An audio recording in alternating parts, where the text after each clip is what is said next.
The driver of the Sany dump truck reported noticing an oil leak underneath the engine. To investigate, we began with a thorough inspection.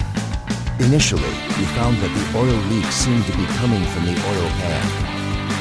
However, as we continued to check further, our mechanic discovered that the source of the leak was actually between the engine head and engine block. This suggests a possible issue with the head gasket, which may be causing the leak.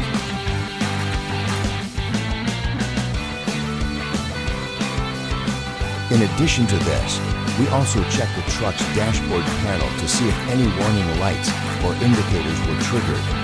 Surprisingly, there were no alerts or signs of any issues showing up on the display, which means the leak has yet to trigger any automatic warnings.